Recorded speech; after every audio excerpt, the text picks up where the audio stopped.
Hello guys, இன்னைக்கு பார்க்க போற கண்டனோட நேம் என்னன்னா, என் கேள்விக்கு என்ன பதில். என்ன கேள்வினா, இதுல கேட்கப்படுற சில கேள்விகள் உங்களை யோசிக்க வைக்கும். இதை நீங்க கொடுக்குற பதில் என்ன மேம்படுத்தும். கேள்வி என்னன்னா, உலகம் தோன்றி 450 கோடி வருஷம் ஆச்சு. மனுஷன் தோன்றி கிட்டத்தட்ட 3 லட்சம் வருஷம் ஆச்சு. இப்போ கடவுள் தோன்றி எத்தனை வருஷம் இருக்கும்? இதான் உன் கேள்வியோடா. மனுஷன் தான், கடவுள் தாண்டா இந்த உலகத்தை படைச்சிருப்பாரு அப்படின்னு நீங்க சொல்லிடுவீங்க. அதனால இதெல்லாம் கேள்வி கிடையாது. கேள்வி என்னன்னா, சமஸ்கிருதத்தை விட பழமையான மொழி தமிழ்னு சொல்றாங்க. அப்போ சமஸ்கிருதத்துல தான், ஆனா இன்னமும் பல கோயில்கள்ல பூஜை பண்ணிட்டு இருக்காங்க.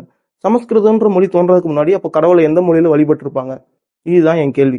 இது கான்ட்ரவர்சிக்கோ இல்ல மற்றவங்களை கஷ்டப்படுத்தவே கிடையாது. நான் மறுபடியும் சொல்லிக்கிறேன், சில கேள்விகள் உங்களை யோசிக்க வைக்கலாம், சில கேள்விகள் என்ன மேம்படுத்தலாம். சிலர் சொல்லுவாங்க, இல்ல சமஸ்கிருதம் தான் பழமையான மொழி, தமிழ் அதுக்கப்புறம் தோன்றிய மொழின்னு. ஆனா பல வரலாற்று ஆய்வாளர்களும் தொழில் நிபுணர்களும் பல தலைவர்களும் சொல்றது என்னன்னா, சமஸ்கிருதத்துக்கு முன்னாடியே தமிழ் தோன்றி இருக்கும் அப்படின்றாங்க. நான் அதன் அடிப்படையில் தான் இந்த கேள்வி வைக்கிறேன். உங்களுக்கு தெரிஞ்சா நீங்க இதுக்கான பதில் கொடுங்க. உங்களுக்கு தெரியலன்ற பட்சத்துல இதுக்கு யாராவது பதில் சொல்லுவாங்க அப்படின்றப்போ அவங்களுக்கு இதை அனுப்பிச்சு விடுங்க.